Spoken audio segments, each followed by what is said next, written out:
Hello Church and attendees, ang date ay March 2, year 26. Ire-record ko ang part 9 ng episode sa series ng Rebellion. Yung episode na ito or lecture na ito ay still part siya ng tabernacle period. So,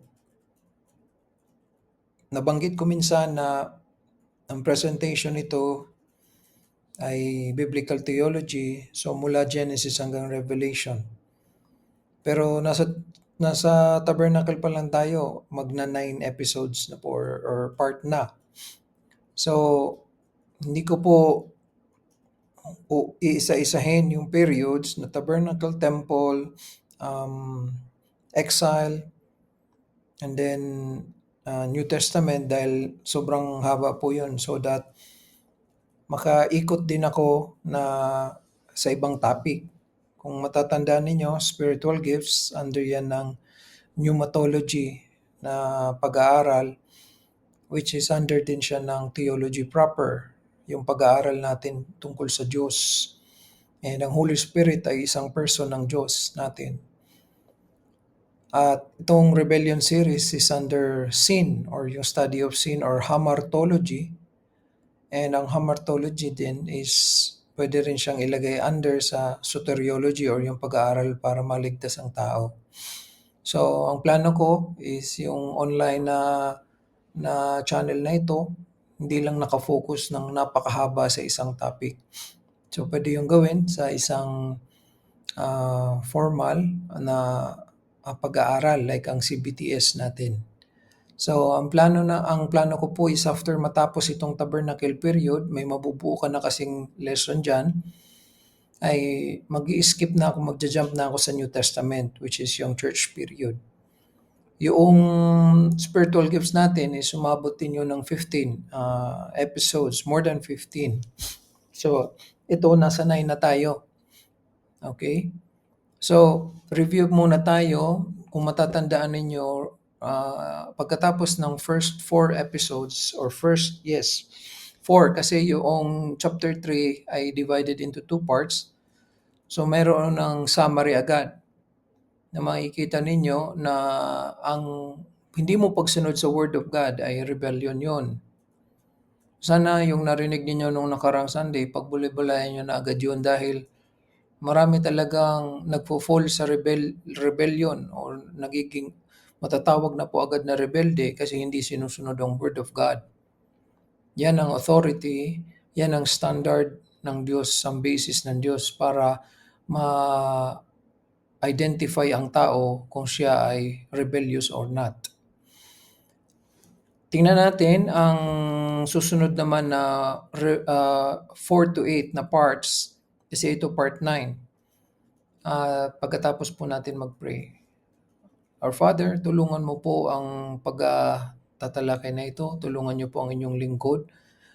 Maipaliwanag po na ito'y maging kapakipakinabang sa mga tagapakinig. At higit sa lahat po, ang banal na Espiritu, Ama, ay hingi ko po na tulungan ninyo ako sa pagsasalita. Ang ilalabas po sa bibig ay ma-impluwensyahan niyo po patuloy nang sa gayon ay mapatatag po ang eklesiya. Sana po ang mga sinisikap po ninyo na itama na mga rebelde, magsisi, ituwid. At yung mga nananatili naman po, huwag magmalaki dahil kahit sino po ay pwedeng matukso at madayaan ng pagre-rebelde.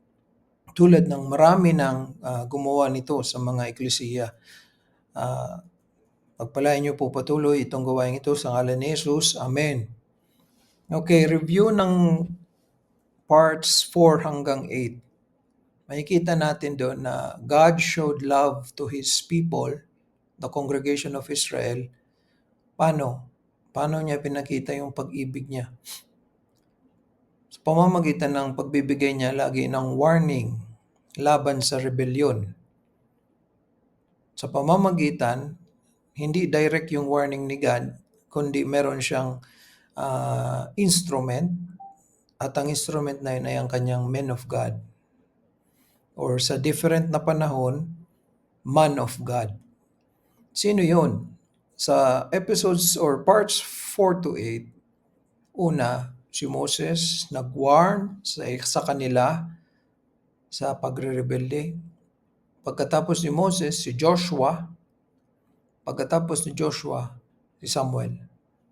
Lahat ito ng mga men na ito, pinili ito ni God. Hindi lang as man of God, kundi lahat sila prophets. Kaya nga po ang Hebrew Bible nahahati sa tatlong main parts. Kaya nga siya Torah, T-O-R-A-H. Kasi yung T, hindi po, ang tawag ng Hebrew Bible is Tanakh. T-A-N-A-K. Minsan may H sa dulo. Kasi tatlong main parts yun. Yung T is Torah, yun yung mga sinulat ni Moses. Yung N naman, ang Nebim, yun naman yung mga sinulat ng mga prophets. At yung K naman, Kethubim. Yun naman mga sinulat ng mga tula at mga awit. Tulad ni David, tulad ni Solomon. At yung sinulat ni Moses, yun yung Torah.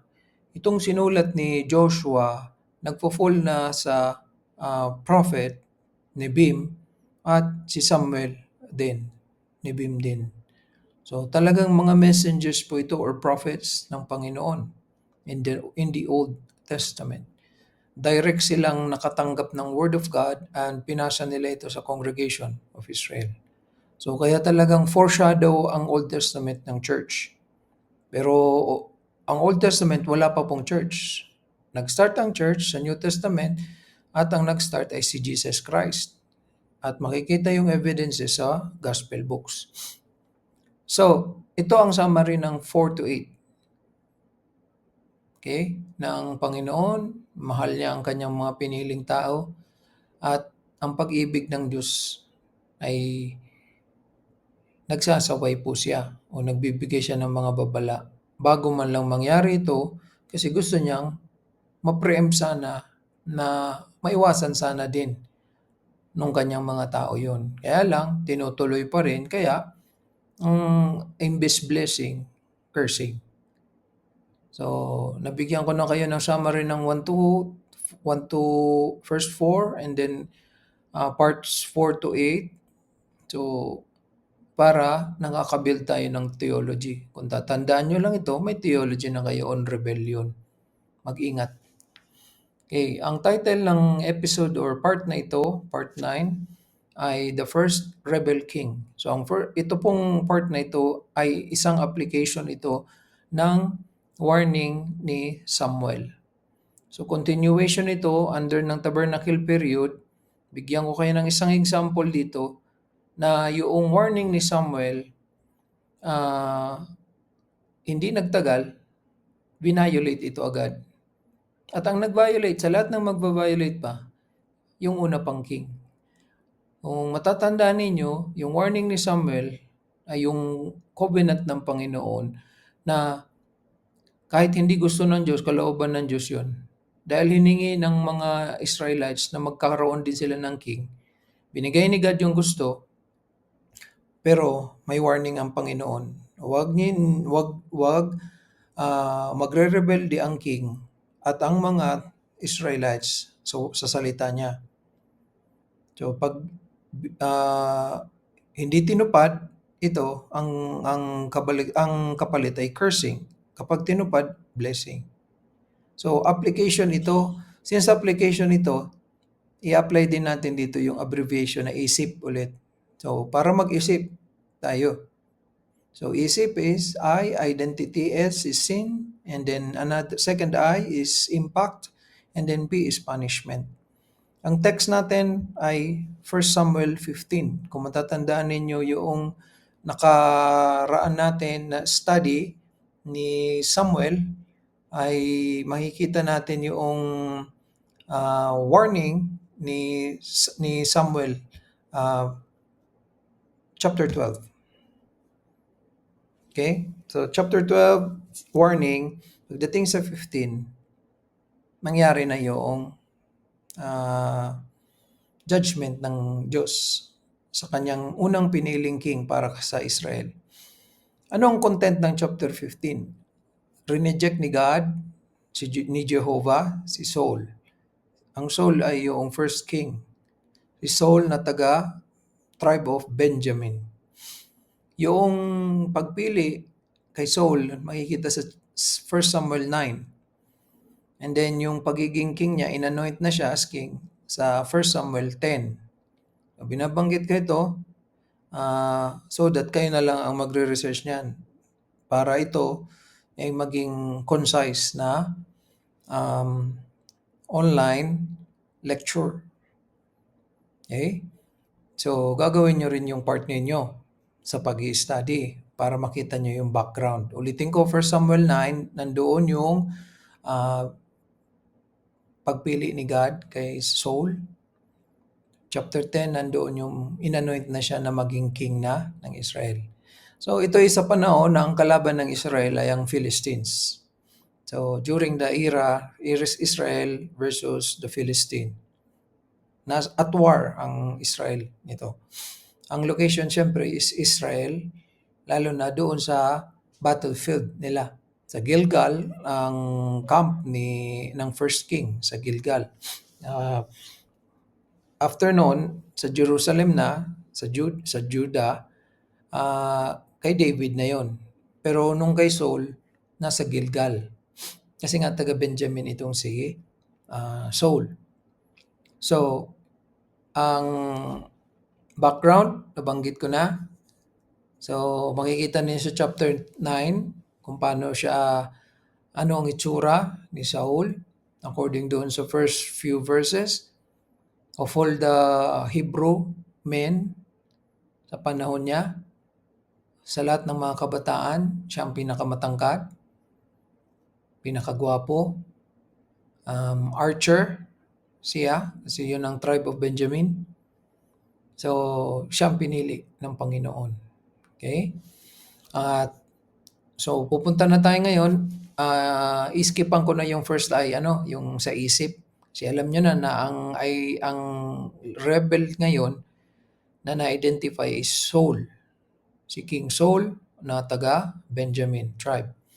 So, proceed tayo doon sa S. Ano yung mga kasalanan ni Saul na magpapatunay na rebelde siya? The first king, the first rebel king. So, yung pinakaunang hari ng Israel ay siya rin na pinakaunang rebelding hari. So, di ba? Historically and biblically, kahihiyan talaga yon. Oo nga, ikaw ang historically na pinakaunang king, pero pinakauna naman na rebelde. Hindi magandang president yon sa mga susunod na kings. Hindi magandang example ang Senate agad. Buti na lang yung sumunod na king, si David, hindi tinularan si Saul. So, punta na tayo sa mga references, mga selected verses ng 1 Samuel 15. Dahil nga po, sabi ko, so that ma-shorten ito, pipiliin ko na lang mismo yung specific verse. Una ay ang verse 11. Ang sabi dito, it repenteth me that I have set up Saul to be king. These are the words of God toward Samuel. For he is turned back from following me, and hath not performed my commandments. And it grieved Samuel, and he cried unto the Lord all night. So ang focus na muna natin dito, ano yung ginawa niyang kasalanan? According po sa Diyos at maging sa lingkod ng Diyos, si Samuel, he turned his back from following God. So, turn back. Eventually, ang English term niyan is apostasy. Apostasy, nagmula ito sa Latin, and then, ang Latin naman nagmula sa Greek. Ang Greek nito talaga, apostasia. Apostasia ay makikita ninyo na ginamit yon sa kontekstong pinag-uusapan natin sa 2 Thessalonians chapter 2, and then verse 3. Let no man deceive you by any means, for that day shall not come, except there come a falling away first, and that man of sin be revealed, the son of perdition. So here, ang pinag-uusapan dito ni Apostle Paul towards Thessalonica church is about the Antichrist. Pero ang importance dito is yung saan makikita yung ginamit sa Bible yung apostasya. Dito yon sa likod nitong falling away. So apostasya, compound word dito, apo, preposition, and then stasel o stasia, ang ibig sabihin, to stand away. So, tumayo ka, palayo. So, nakatayo ka, at gamitin natin sa kontekstong ito, nakatayo ka, kasama mo ang Panginoon, tapos biglang, yung pagtayo mo is, palayo na sa Diyos. So, yun po ang reference nito from the Old Testament na eventually carried away sa New Testament sa church setting. At dito naman, ang description is turn back. Pero ganun din kasi bago ka lumayo sa pagsunod sa Panginoon, talikod ka muna. So, nakaharap ka sa Panginoon, sinusundan mo ang Panginoon or ang likod ng Diyos, sinusundan mo sa paglakad. Pero, tinalikuran mo, turn back. So, yung mukha mo ngayon at yung mukha mo, nakapalayo na sa Diyos, pero yung likod mo ay nakaharap sa Panginoon. And so, matatawag nating apostasy ito. At maliban doon, ikalawa na nabanggit dito ay hindi na pinerform yung commandments. Ang perform naman dito is ganun din, stand. So talagang itong dalawa ito is about apostasy. To stand. Kaya lang, negation ito. Negative. So ibig sabihin, not stand. Hindi na tumayo. So di ba, kung mag-o-obey ka, tinawag ka ng Panginoon, nakahiga ka, so ano mong gagawin? Tatayo ka. Pagkatapos mong tumayo, lalakad ka na. Papunta doon sa pinapagawa ng Panginoon. Kaya pag tinignan yung patriarchs like Abraham, ganun, tatawagin siya ng Diyos habang nakahiga o natutulog o kaya sa panaginip. So anong una niyang gagawin? Pagkagising, tatayo. Pagtayo is para sundin mo ang utos ng Diyos.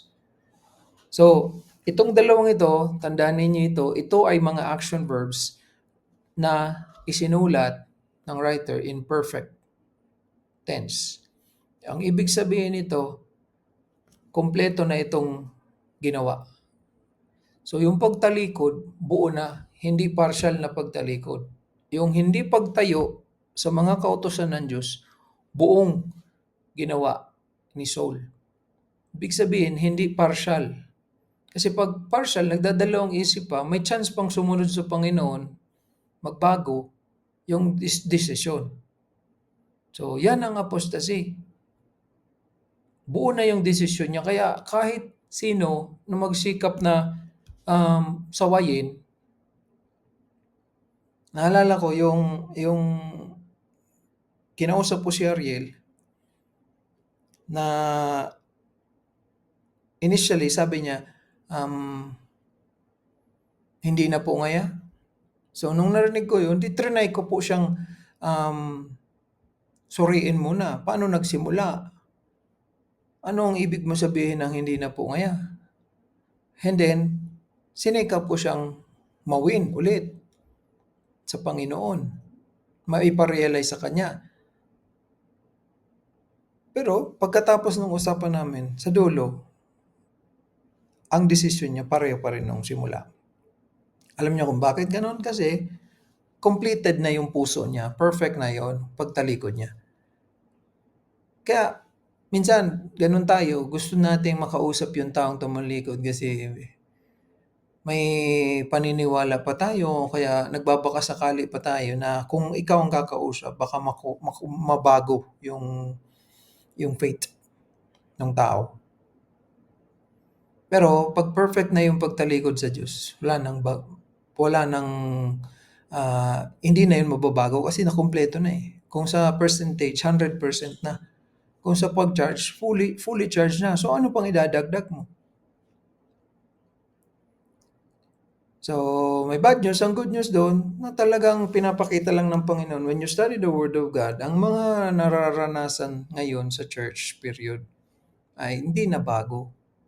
Yung Word of God talaga ang nagpapatibay sa nag-aaral para di siya madayaan ng mga tumatalikod o mga apostates.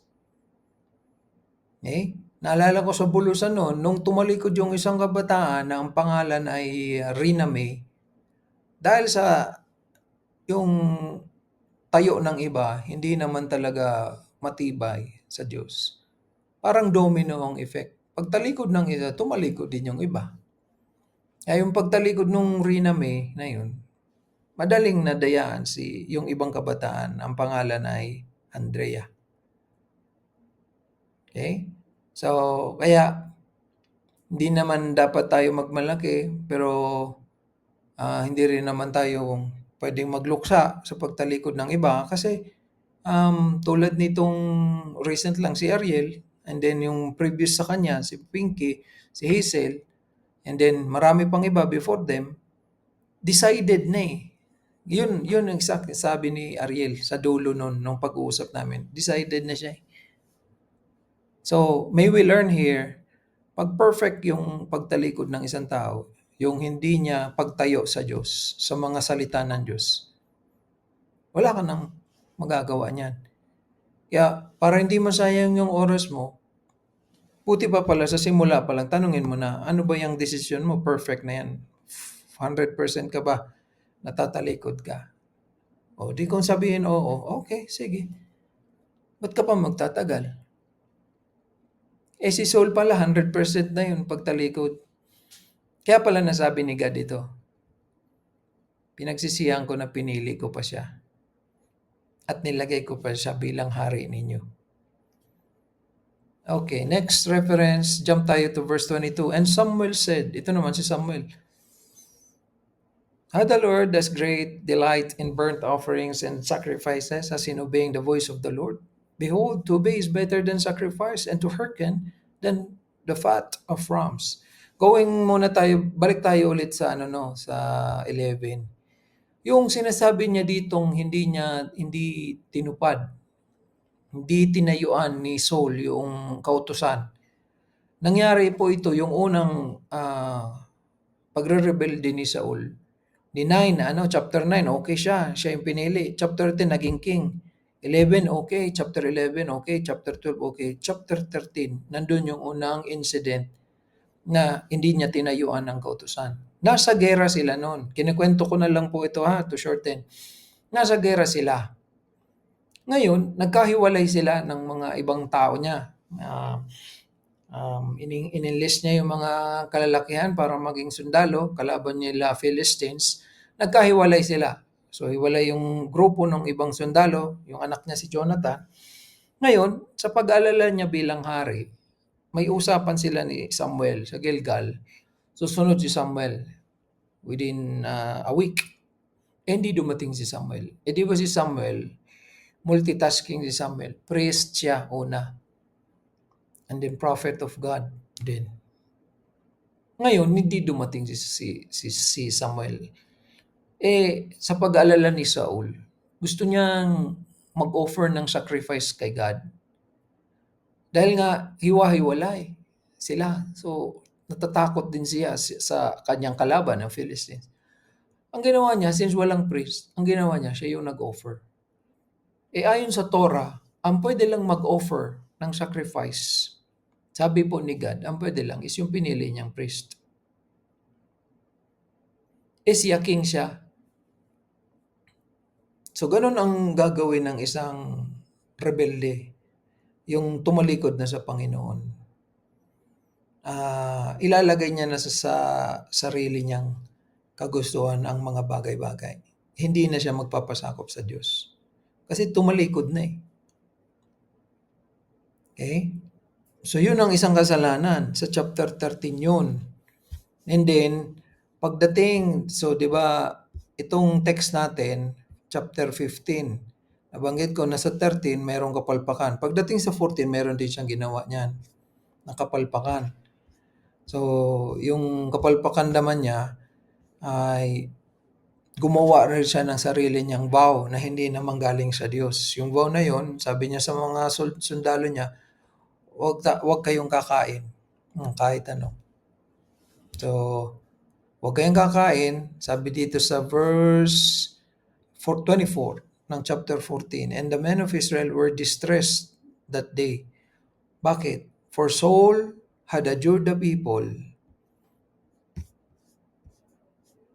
Ibig sabihin nito, pinasumpa niya yung mga tao, saying, Cursed be the man that eateth any food until evening, that I may be avenged of mine enemies, on mine enemies. So none of the people tasted any food. So, walang pwedeng kumain. Pag may kumain sa inyo, ay sinusumpa ko. Hindi naman siya ang Diyos. So, yung una, hindi naman siya ang priest, siya ang gumawa. Ito naman ikalawa sa chapter 14, hindi naman siya ang Diyos, siya ang nagsumpa. Siya ang gumawa ng sarili niya. Yung pala ang rebel, yun ang apostate, nagdiyos-diyosan. So kaya even in the New Testament, kanina 2 Thessalonians 2:3, si Paul may falling away na mangyayari. May Antichrist. Si Apostle John din naman, nabanggit niya ang Antichrist in 1 John chapter 2. So, itong anong impact nito? Hindi kumain yung mga sundalo, di syempre gutom. Di syempre mahina ang mga katawan. Tapos magdidigmaan, makikipagdigma sa kaaway. So anong nangyari ngayon? Nung nakipagdigmaan sila sa mga Philistines, nung nakita ng mga gutom ng mga tao ni Saul, yung mga hayop ng mga kaaway, kinain ng mga gutom na sundalo ng mga Hebrews, kinain yung mga hayop kahit buhay. So kumain sila ng dugo. Bawal yun. Mali yun sa batas ng Diyos dahil ang dugo ay marumi. So hindi lang bawal yung dugo, bawal na kumuha sila mula sa mga kaaway. So ang point dito, yung second incident in chapter 14, nagkasala yung army niya ni Saul because of him. Okay? Kaya makikita ninyo, ang apostate, kailangan mong hiwalayan talaga dahil kung hindi, magkakasala ka sa pamamagitan niya. Sana makita ninyo yan. Kayo ng mga humiwalay, tayo ng mga humiwalay, hindi gumaya sa ginawa ni Hazel, ng mga ibang mga single kabataan. You as a single, kung na-tempt ka na sumama kay Hazel, kay Pinky, kay John, kay Chini, kay Daniel Jr., kay Ariel, kung na-tempt ka, nagkasala ka na dun. Pagsisihan mo yun sa Panginoon, pagsisihan mo, hihingi mo ng tawad, Panginoon, sorry kung naisip ko yun. Kasi sabi ko kanina, ginawa yun ng taga-bulusan. Ayaw na nung isa, kaya ayaw niya na rin. Ngayon, sa mga hindi nagpa-apekto, din salamat sa Panginoon. Ganun ang tayo mo sa Diyos. Hindi yung tumayo ka sa kanilang mga apostates. Kasi hindi magagawa ng tunay na naligtas ang tumalikod sa Diyos. Hindi po yan. Wala pong ebidensya sa Bible na ang tunay kang naligtas tas tatalikod ka sa Diyos. Hindi po yan. Iisipin ng isang tunay. Ang apostate po, hindi yan ligtas.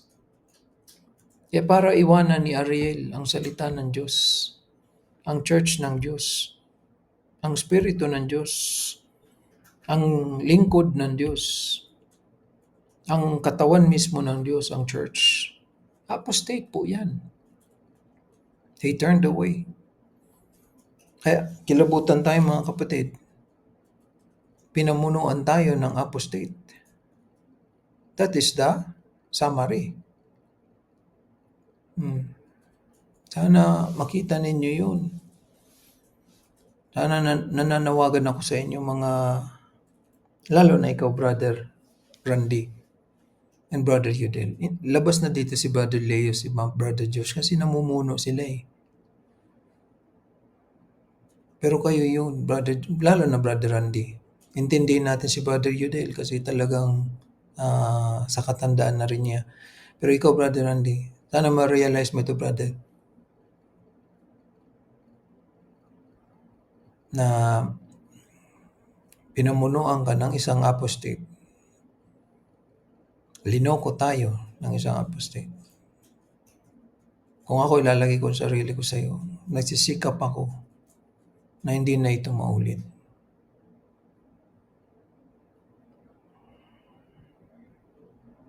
Ganon din kayo, mga ladies. Hindi po pwedeng sisilang, lalo na sa may mga alam tungkol doon sa kay Ariel, pero nanahimik lang kayo, nagkasala kayo.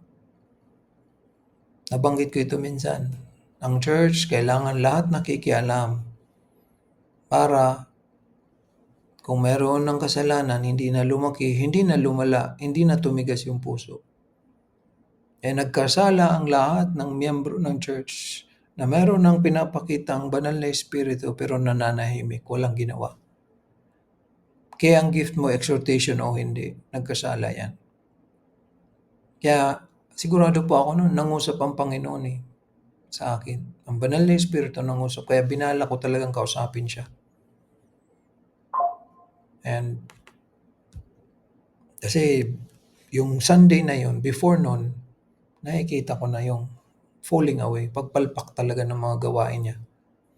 So, hindi na maganda. So, nag-set ako ng meeting sa kanya. Buti nga, sinagot pa naman. Buti nga, dahil sa kilala din namin yan si Ariel, nagsasabi ng totoo. Kaya lang, yun nga, perfect na yung pag-turn back. Perfect na yung hindi pag-stand sa words of God. So, sayang. So, dito sa chapter 14, okay, sinasabi ko sa inyo, pag tumalikod sa Panginoon, sino ang susundin ng apostate? Sarili niya. Chapter 13, Ako na lang mag-o-offer. Yun ang apostate. Chapter 14, ako ang gagawa ng batas. Sino mang hindi kakain, ang sino mang kakain, susumpain ko. So, tingnan natin, ang taong tumalikod sa Panginoon, sino ang Diyos niya? Diba? So, kung hindi yan maghanap ng isang Diyos na since wala namang ibang Diyos, di demonyo lang po yan o anuman pong kamunduhan na under kay Satan o kaya sarili niya. Kaya kahit anuman po na sitwasyon yan, ang pagtalikod sa Panginoon, mali. Nahamon ko po ang bawat isa sa atin. Meron ba sa iyo na natutokso ka na wag na magpatuloy? Mali yan. Magsisi na dapat. Huwag mong i-entertain yan agad. Pagsisihan, baka hindi ka talaga naligtas, kaya naiisip mo yung mga bagay na yan. Remember, 10 years naka-withstand bago po tumalikod. 10 years. Matibay din yung pagtayo. Kung sa military yan, sa army, 10 years kang pinatayo, walang upuan, until sumuko. Pero yung tunay, kahit mahirap, ang gawain ng Diyos. Nag-go. So, verse 22, yun na yung sinasabi niya dito na kinumpara ni Samuel yung sacrifice at ang obedience sa Diyos. Kasi ang konteksto dito, sinabi ni Saul, sumunod ako. Kaya ako naman kinuha yung another kasalanan ginawa niya is kasi gusto ko mag-sacrifice. Now, ano naman tinutukoy nito? Sa chapter 15, meron na namang ikatlong incident si Saul. Ano yun? Sabi ni God, okay, makidigma na kayo, Saul, sa kaaway itong mga Amalekites. Ang instruction ng Diyos sa verse 3 is patayin lahat ng Amalekites, huwag magtira, and kasama ang mga ari-arian, which is yung mga animals. Yun ang malinaw na instruction ng God, ng commandment ng God sa kanila. Ang ginawa nito ni Saul, tinira niya, binuhay niya yung hari ng Amalek, tapos kinuha niya yung mga hayop. Now, ang rason ni Saul, kasi yung mga hayop daw, gusto niyang i-offer as sacrifice kay God. Kaso, hindi yun tatanggapin ni God kasi galing nga sa kaaway. So, nagdahilan si Saul, kaya sabi dito ni Samuel sa kanya, Behold, tumingin ka, Saul. Ang pagsunod ay mas better kaysa sa sacrifice. So, hindi niya sinasabi dito na wag nang mag-sacrifice, mag-offering, obey lang ng pag-obey. Hindi. Kasi ang context dito is yung si Saul, dinisobey niya yung pinapagawa ni God kasi daw gusto niya mag-sacrifice sa Panginoon. So, mali talaga. Kasi pwede ring kung i-apply natin to sa pagbibigay sa Panginoon, nagbigay ka nga ng malaking halaga pero galing naman sa marumi. So, kung maalala ninyo si Cain, hindi tinanggap ni God yung offering niya because yung offering niya hindi faith, walang faith siya. Kaya hindi naging katanggap-tanggap. Whereas yung kapatid niya si Abel, tinanggap. Verse 23, kaya ang rebellion, so ibig sabihin, guilty siya of rebellion. Yan yung kapaitan ng puso. So, at some point, sa kagandahan ng panlabas ni Saul, yung puso niya nabulok. Maganda okay ang panlabas, yung loob bulok. Tumatayo sa harapan ng church, nagpapaawit, maayos ang buhok, malumanay magsalita, kaya nakapandaya. Ganon din si Lucifer. Si Lucifer, napakaganda. Pinaka-beautiful sa lahat ng angels. Pero when God cursed him, siyang naging Satan. So, the brightest angel ang naging worst enemy ng Panginoon. Kaya talaga, wag tayong padadaya sa panlabas. Hindi naman po sinasabi na isa-psych mo naman, i-reverse mo na, wag na ngayon mag-ayos panlabas. So, isa naman pong kalokohan yan. Okay? So, kaya rebellion is as the sin of witchcraft. Kinumpare ni Saul dito ang rebellion mo, Saul. Pareho rin lang yan ng kasalanan na tinalakay ni God sa Torah. Witchcraft.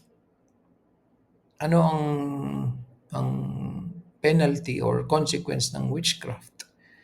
And stubbornness is as iniquity and idolatry. Anong punishment sa idolatry? Anong punishment sa transgression ng law? Stubbornness dito, ito yung dahil sa pagiging mayabang, arugante ang isang tao, ang gusto niya ang dapat masunod. Kaya, pag hindi sumusunod, ipipressure niya. Yun ang ginawa niya sa chapter 14. Huwag kayong kakain. Huwag kayong kakain.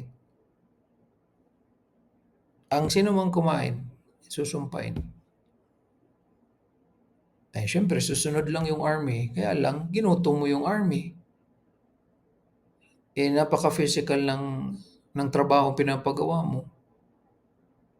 So, kaya, kumain sila ng dugo sa pagkagutom talaga. Grabe. So, tingnan muna natin, rebellion, stubbornness, kaya binold po yan, hinighlight. Because thou hast rejected the word of the Lord. So, sino nag-reject ng word of God? Saul. Alam niyo itong rejected dito, perfect verb din ito. Kaya matandaan ninyo yung sa 11. Turn back, perfect yun. Not perform, perfect. Kaya application ng Word of God, si Saul and then si Ariel. Si Ariel, kung perfect na rin yung kanyang pagtalikod, hindi na babalik. At once tinalikuran mo ang Diyos, equivalent din yun. Natural, reneject mo ang Word of God. Kasi kung hindi mo kaya na talikuran at i-reject ang salita ng Diyos, hindi ka aalis. Mananatili ka talaga. So, yung narinig na ninyo na hindi naman niya kasi tinanggap yung turo on pride daw, which is ang reality is self-series ni Brother Josh. Reject mo ang teaching na galing sa Word of God. So once 100% yan, you don't need to pray for that person na magsisi. Kasi wala nang mababago doon. So, ginawa niya ang part niya, gagawin ngayon ng Panginoon yung part naman niya. Reneject ni Saul ang salita ng Diyos. Ano naman ang part ng Diyos? Sabi dito, he had also rejected thee from being king. Now, ano ang sabi sa Torah or law on witchcraft, idolatry, iniquity? For reference also, Leviticus 20 verse 6. And the soul that turneth after such as have familiar spirits and after wizards, to go a whoring after them, I will even set my face against that soul and will cut him off from among his people. So, re-reject ni God. Kaya kung paano nyo re-reject ni God ang nag-practice ng witchcraft, re-reject din ni God ang nag-rebelde. Verse 27 of Leviticus 20, a man also or woman that had a familiar spirit or that is a wizard shall surely be put to death. Death sentence po ng punishment. They shall stone them with stones. Death by stoning. Their blood shall be upon them.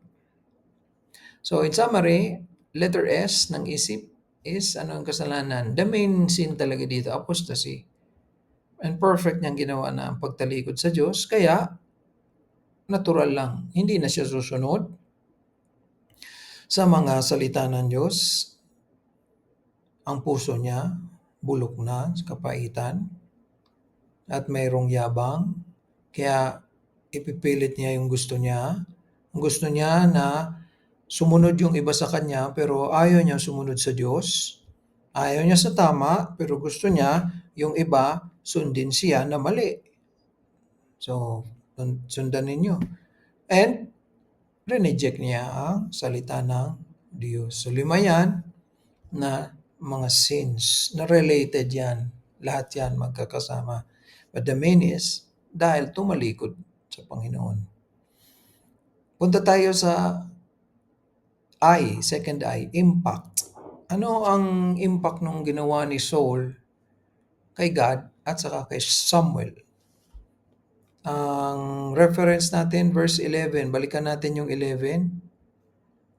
So, dito sa second part, sa front pala, sa top, it repented God that God set him to be the king.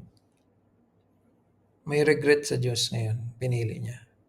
Hindi ibig sabihin, limited ang knowledge ng Diyos. Alam niya ang Diyos na gagawin ito. Pero alam din ng Panginoon na magre-rebelde. Pero binigyan ng Panginoon. Ibig sabihin, nagbigay ang Panginoon ng chance.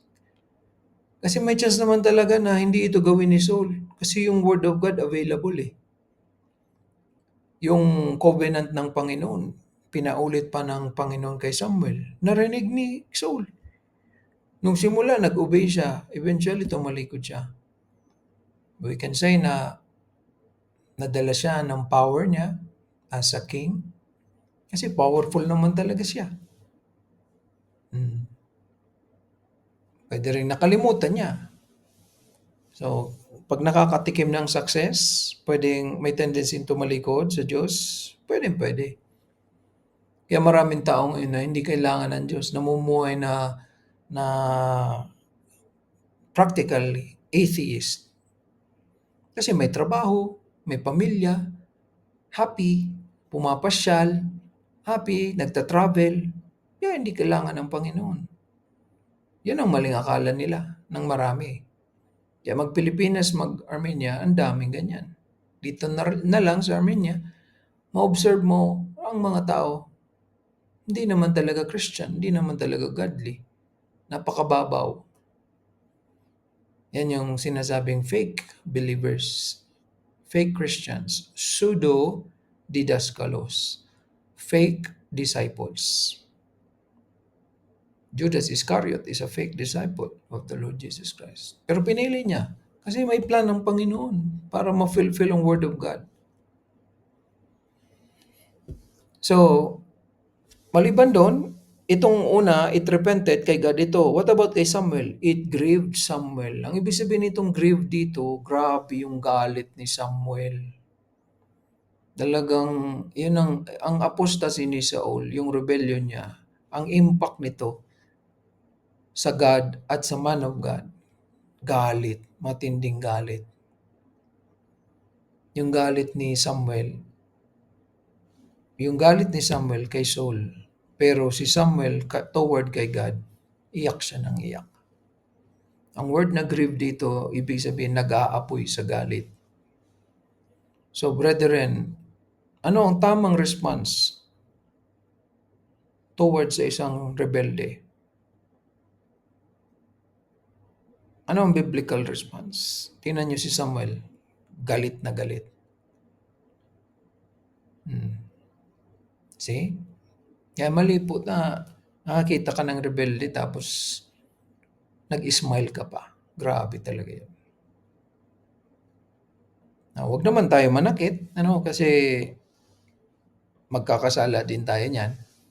Be ye angry and sin not, sabi ni Apostle Paul sa Ephesus Church. So, yung galit mo na huwag naman magkasala ka, pagsisisihan mo. Like in the case ni Moses. Sa sobrang galit niya doon sa mga tao, nagrebelde siya sa Diyos, hindi niya na-inobey. Kaya sa galit niya, hindi siya nakinig. Kaya pag nagalit tayo, huwag tayong gagawa ng kahit na ano kasi pagsisisihan natin. Pag nagalit ang nature natin, pag nagalit tayo, gusto natin sisihin ng iba maliban ng sarili. Pati ang Diyos sinisisi. Tingnan niyo ang mga ungodly na namatayan. Ang tingin lagi sa patay, mabuting tao. Pero ang Diyos, sisisihin. Kita ninyo? Anong dapat na response sa mga ganun? Nakakagalit pala dapat. Pinarusahan ba, sinaway ba ng Diyos si Samuel na grabe ang galit niya? Hindi. Kasi ganun din ang Diyos eh. So, yung image ni God na kay Samuel, nagalit din si God. Dapat hindi ko na ito ginawang king. So, yun ang makikita natin. Dalawang bagay po dito sa 11. And then verse 23 reference din. So, since reneject ni God, ni Saul, si God, ang word of God, ano din ang ginawa ni God? Reneject din niya rin bilang king. Okay? And then next, verse 35. And Samuel came no more to see Saul until the day of his death. So, nung reneject ni God si Saul, reneject na rin ni Samuel ang reneject ni God. I repeat, nung reneject ni God si Saul, nireject na rin ni Samuel or ng man of God ang nireject ni God. Kasi ang man of God, talagang extension dapat ng God. Kaya kung man of God ka, o child of God ka, extension tayo ng ating Diyos. Kung ano dapat ang gusto ng Diyos, nakikita din dapat ng pinapatupad natin. Kaya sa may mga cases na ng pagre-rebelde, pero nandyan pa sa church, tanong mo yun sa sarili mo. This time, talaga bang nasa panig ka na ng Panginoon? Masasabi mo ba na ini-extend mo na ngayon kung ano talaga ang gusto ng Panginoon? Nakikita na ba sa'yo? Kasi dati, hindi ka extension ng Panginoon. Kinalaban mo ang Panginoon. Nagrebelde ka sa church ng Panginoon. Dati, nagawa mo yon kasi sabi mo hindi ka anak ng Diyos. Ngayon, naligtas ka na. Kung naligtas ka, nakikita ba sa'yo ang Diyos sa pamamagitan ng mga gawa? So, ano makikita natin dito? Dapat pala, ang reneject na ng God, reject mo rin. So, ba't pagkaaksayan po ng lakas yung reneject na ng God? Tingnan nyo dito, hanggang namatay si Samuel, hindi na siya naglingkod sa hari. Nag-practice ba ng separation si Samuel? Yes. May biblical separation ba talaga kahit noong time pa lang tabernacle? Yes. Kristiyano, nagpa-practice ka ba ng biblical na separation sa mga rebelde, sa mga apostates, sa mga atheists, sa mga agnostics, sa mga ungodly? See? Kaya talaga po pag tayo anak ng Diyos, hindi po tayo natutuwa sa piling ng mga ungodly, ng mga kamag-anak natin. Aside po ng mother ko, lahat nila narinig ang gospel. Halos lahat sila eh. Halos lahat. Pero reneject nila. Talagang nag-iisa lang sa Jimenez si Ma'am Joy, ang mother ko. Nag-iisa lang. Minsan may pamangkin, hindi naman nagpatuloy. Lahat ng mga pinsan, marami kaming pinsan na nakarinig. Tinuruan ni Pastor Roy, tinuruan ni Brother Leo. Pero reneject. Mga apostates po. Or hindi naman talaga naniwala. So, walang fellowship kasi sa mga unbelieving. Sa side ng father ko, nandun ang mga believers. Naintindihan ko kung bakit walang gana si Brother Randy po umakyat sa bundok sa mother niya. Kasi reneject din ng mother niya, ng mga kapatid niya. Lahat yan sinikap ni Brother Leo Ma'am Joy na imbitahan din sa church. Pero si Brother Randy lang ang nag-iisa rin. So makikita ninyo, no? Sa pamilya ka, regardless ng size, pwede talagang isa lang. Ang misis ko, siya rin lang mag-isa. Minsan, pag napaalalahanan yung ate ko po, ate namin, nag-church, pero lulubog lilitaw, hindi talaga totoo. So, pag hindi talaga, sumatanong ko kayo mga kapatid, do you enjoy the company ng mga rebelde na kadugo ninyo? Masaya ka ba? Kung masaya ka, then, ibig sabihin po, hindi mo katulad si Ma'am Joy, ang misis si Ma'am, si Brother Randy, baka hindi ka ligtas. Kasi kung katulad kita, ang fellowship mo sa Panginoon. Kaya never ko naisip na tumalikod sa Panginoon. Yan ang isa sa mga nalilito na hindi masabi kong naligtas. Yan ang isang tanda ko po na naligtas ako. Never po ako na nagrebelde sa Panginoon. Alam ko po nung college ako, kinukwento ko yan, nagrebelde ako sa Panginoon, pero hindi yung rebelde na pinag-aaralan natin dito, na tumalikod. Rebelde in the sense na wala akong church. Pero hindi ako nag-church those times, pinagsisisihan ko yan. Guilty ako, nandiyan yung guilt sa akin. So, yan ang tunay na naligtas. Narinig niyo si Brother Josh, ang testimony, estudyante sa Naga ang college niya, pero lagi umuwi on a weekend kasi magmi-minister kay Jesus Christ sa church as a musician. And minsan, na dahil sa ROTC or sa CWTS, hindi siya nakapag-attend, pero very bad ang kanyang nararamdaman. Talaga walang joy kasi alam mo may guilt sa'yo na hindi mo inuna ang Diyos. Yan po ang naligtas. Yung pabalik-balik pero lulubog lilitaw din na isang tatay. So, kaya yan ang tanda. Ay, ginamit ko na nga sa kanyang example si Sister Judith, ang pamilya. Pero hindi nag-epekto. Kaya, kailangan mag-focus tayo sa iba. So, in summary ng impact, yung second eye. Ano yung mga impact ng kasalanan ni Saul kay God sa kay Samuel? Ginalit niya ang God at ang man of God.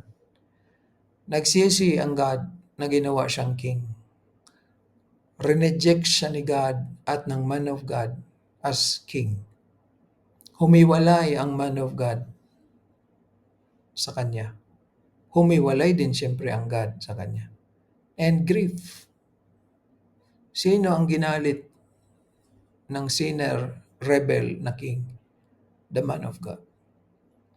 So, every child, every son of God, every child of God, dapat lang magalit tayo sa ginawa ni Ariel. So, huwag nyo naman idamay ang Bigs, ano?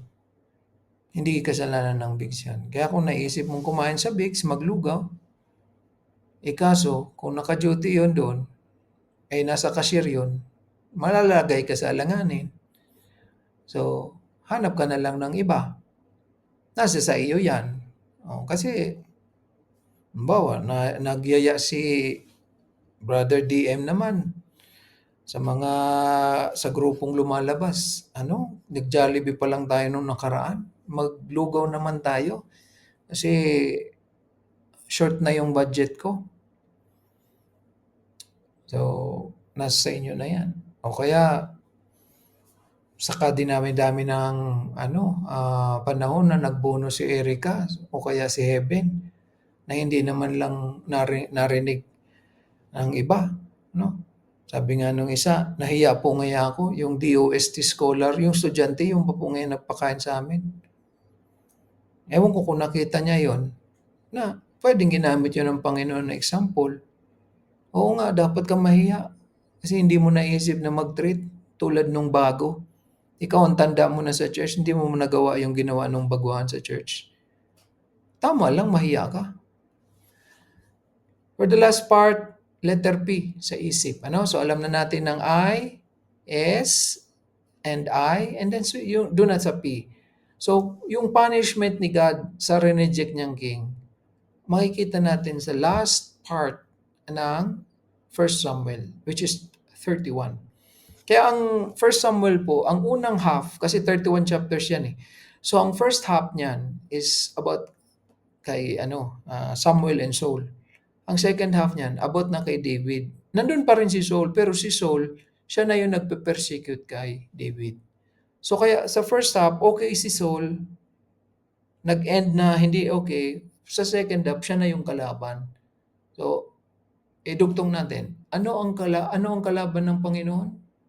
Yung tumalikod sa Diyos. Ano ang kalaban ng man of God na si David at ni Saul? Yung tumalikod sa Diyos. Matanong ko po kayo, sino kaya po ang kaaway ng Panginoon? Yung nanatili or si Ariel? Lumipat ba si Ariel sa tama na church? So, siguro alam niyo naman ang mga sagot na niyan. So, chapter 31 po, nandyan yung punishment ni God kay kay Saul, sorry. Ano yung punishment? Through the digmaan. Diba sabi ko, nasa digmaan ang time ni Saul. Verse 1 and 2, Now the Philistines fought against Israel, and the men of Israel fled from before the Philistines. Dahil wala na ang Diyos kay Saul, tingnan nyo. Dahil wala na ang Diyos, wala na ang man of God. Kaya tingnan nyo, ang Saul, walang God, walang pastor, talunan talaga. Nag-church pa yan. Kunyari, nakikinig kay Pastor Josh o kay Pastor Leo. Pero talunan na po yan.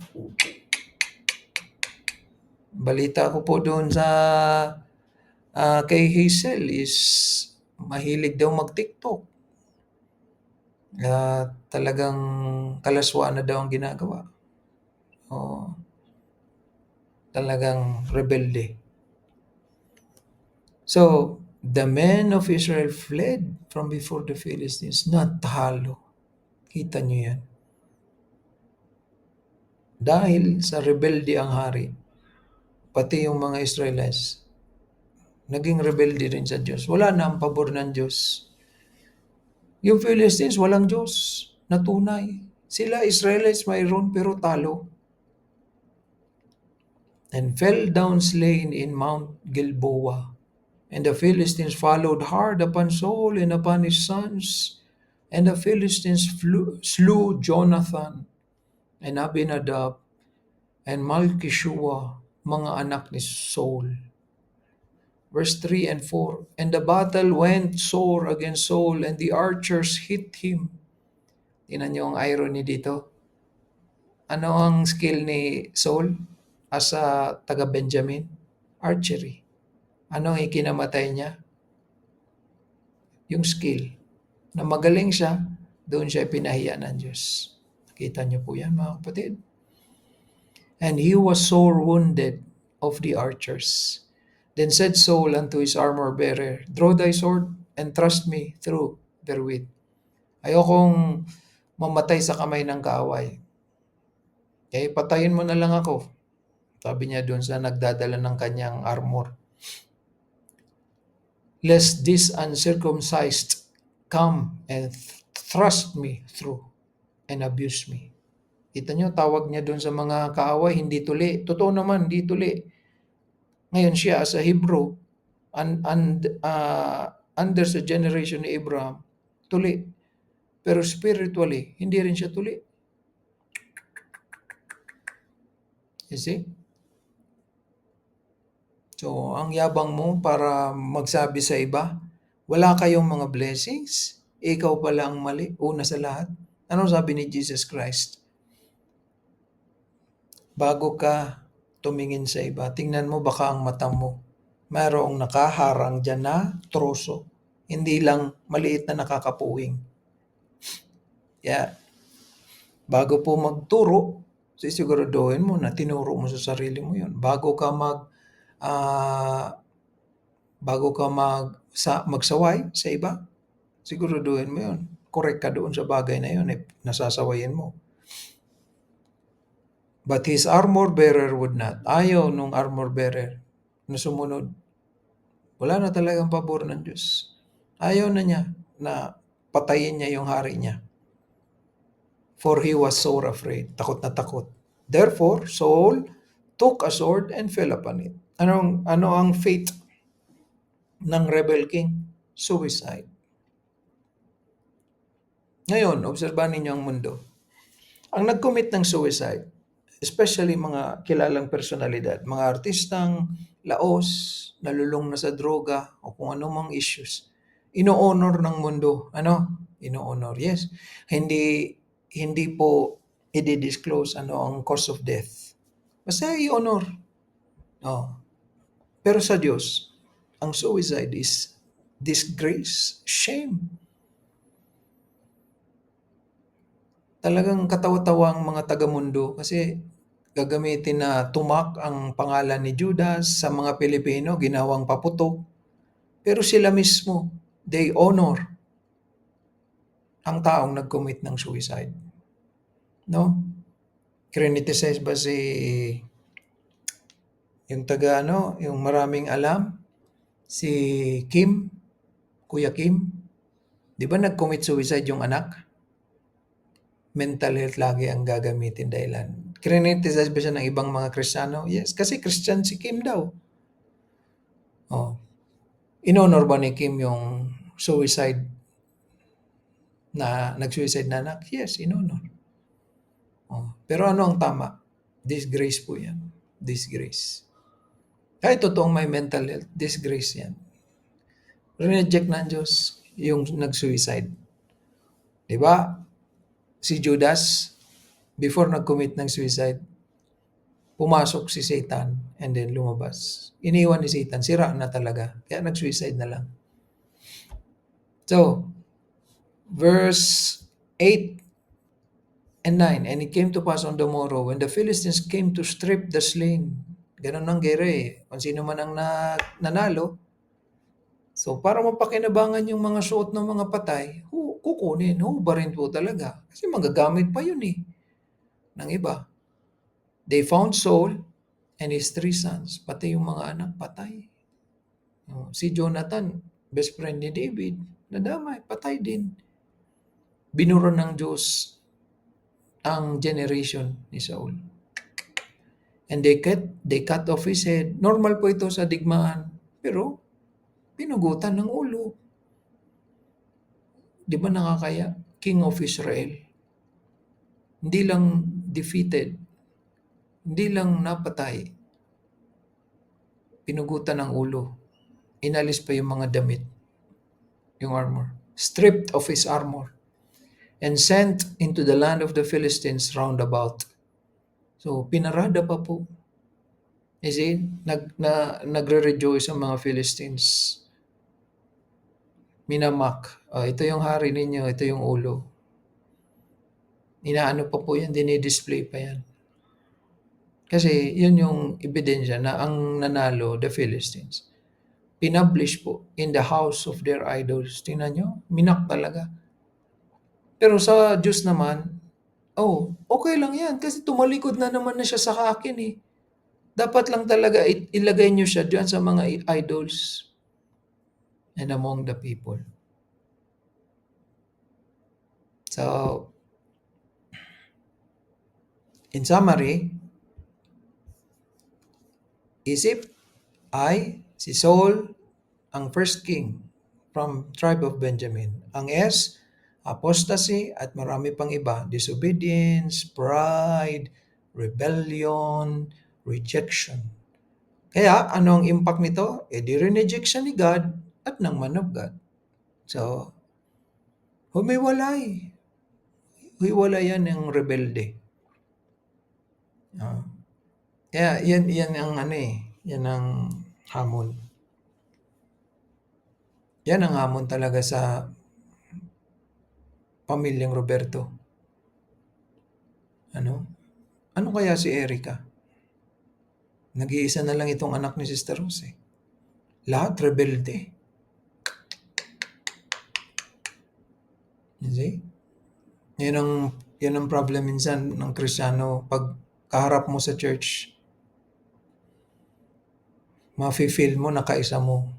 Pero ang tanong, pag nasa bahay, ang pag nasa bahay, minsan turn ng ang Kristiyano na yung responsibility mo bilang magulang sa anak mo. Kaso yung anak mo rebelde, matanda na.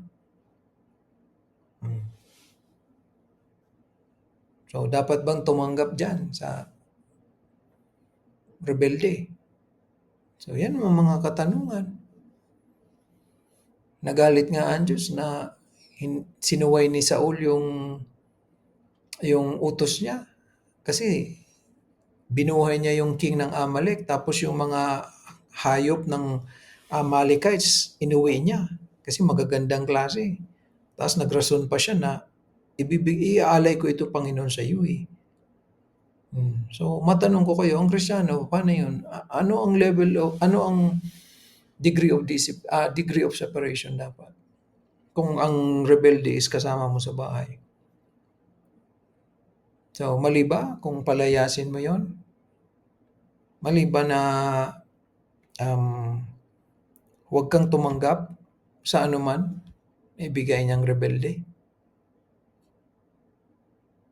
Nagkakasala ka ba sa Panginoon kung yung kabataan na yan na anak mo is hindi mo asikasuhin? So, meron ba sa Bible na i-violate ka? Meron. Sabi ng mundo, pinababayaan mo yung anak mo. O, tingnan ninyo yung testimony ni Judith, Sister Judith. Sino ang pinanigan nung kapitbahay? Yung anak ni Judith na rebelde. According sa testimony ni Judith, sinasaway niya yung anak niya na si Ivan kasi nga mali. And gusto niya mapabuti. Dahil siya, kumilala na siya sa Panginoon at sa mga katotohanan ng Panginoon. Kaya gusto niya yung anak niya tanggapin yung katotohanan. Tingnan yung pagka-rebelde ng anak na yun. Pagkatapos iluwal ng nanay niya, palaki ng nanay niya, pakainin ng nanay niya, tapos babalik ta rin yung nanay pang masama. Tingnan niyo yung kasamaan ng kapitbahay na hindi sa Diyos. Kakampihan yung rebelding anak. So, kaya dyan papasok yung application. Kaya, mabuting anak kayo ng Diyos kung hindi lang kayo nakinig, kundi pinagbubulay-bulayan ninyo ito sa buhay ninyo. Di ko alam kung maririnig ito ni Sister Rose, ng Mendoza Couple, ni Sister Judith, pero titiwala ko na lang yan sa Panginoon. Meron din sa Bulusan. Ganun na rin ang sitwasyon ng mag-asawang Galoso. May anak na rebelde. Kaya, papuri sa Panginoon. Akala ko po nung sinimulan ko itong series na ito is dahil lang sa may nagrebeldeng kabataan na biyato. Grabe ang Diyos. Ang salita niya talaga importante sa lahat ng henerasyon. Sa lahat ng panahon, kailangan ituro. Hindi pwede pala na isang lingkod ng Diyos ay saka ko na itututuro, hindi naman ito nangyayari, hindi naman ito importante. Importante. Paumanhin po, sumobra ng 1 oras, pero malaman po itong sinasabi ko. Niiwasan ko na pong maraming application. Pero kailangan ko pong banggitin to para sa mga hindi nakaranas sa mga rebelde. Tandaan ninyo, DM, tandaan mo, Judith. Tandaan mo mga anak ni Judith, yung mga kwento, ang kasaysayan ng church na maraming rebelding naranasan. At huwag niyong tularan, mga kapatid ko. Tandaan niyo, sa lahat ng panahon na yan, nandyan si Brother Leo, nandyan si Brother Josh, nandyan si Ma'am Joy. Ang mga matatanda na sa church. Ang mga iba dumating at nangagkawala pero nanatili sila. Kasama po ng inyong missionary pastor. Kaya, 3D ang punishment. Defeat, pagkatalo, death, pagkamatay, and disgrace. Kahihiyan. Hindi lang namatay, kahihiyan talaga. Talunan ang Israel sa first ever king. Napatay sa gera. Tingnan nyo ang mga walang Diyos. Sa kanila, tingnan nyo ang mga Muslims. Ang jihad, holy war nila. Kaya talagang ready sila mamatay through suicide, like bombing. Kasi ang tinuro sa kanila, tinanggap nilang error, mali is, mapupunta silang langit kapag sila ay mamatay for the cause of digmaan, war. Kaya nung namatay si Supreme Leader ng Iran, hindi na yun natatakot kasi ang paniniwala nun, papunta na siyang, nasa langit na siya eh. Kaya lang, dahil patay na ngayon, surprise yun. Sabi ng Bible, whosoever shall call upon the name of the Lord, which is Jesus, shall be saved. Reneject, antichrist yan ng mga Muslim. Kaya hindi sila masasave. Maliban na lang kung i-recognize nila na si Jesus hindi lang prophet, kundi Diyos at tagapagligtas. Kaya nasa impyerno na yun. Yung mga marami, umabot na ng 50 na officials ng IRGC, Islamic IRGC, Islamic Republic Guard Corps ng Iran. So, matuto tayo, magbulay-bulay tayo. No? Maganda itanong natin yan sa pastor. No? Pastor, anong dapat kong gawin?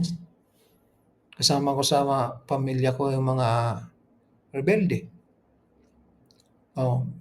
Okay, pinayuhan kayo.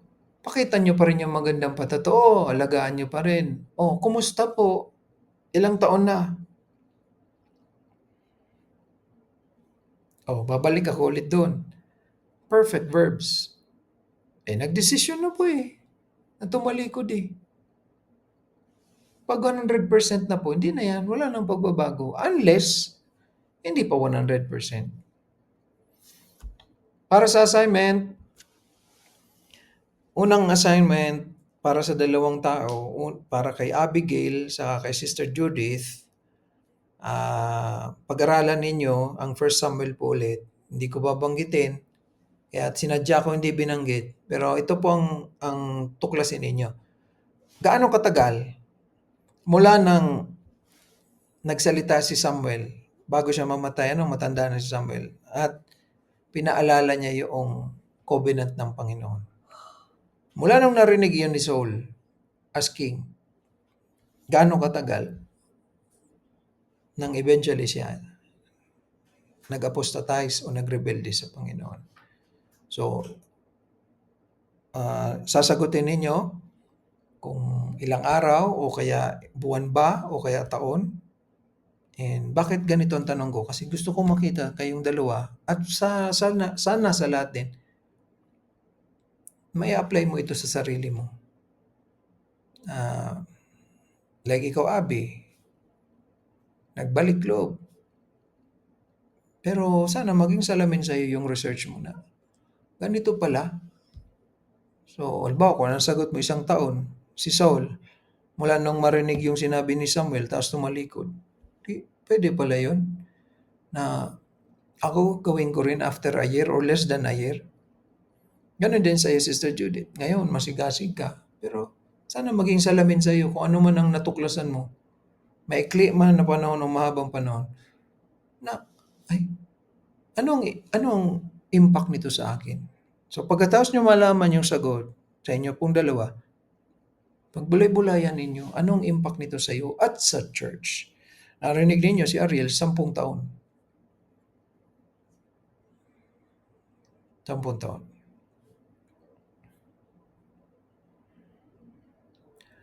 Para kay Ma'am Grace, MG, saka MJ, Ma'am Joy, research po kayo o kaya mag-alalahanin po ninyo yung karanasan ninyo. Tunay na buhay na pangyayari na may nagrebelde sa Diyos at sa church. At ang kaparusahan ng Panginoon sa kanila ay itong sequence na ito na pareho na nangyari kay Saul. Natalo, namatay, at kahihiyan. So,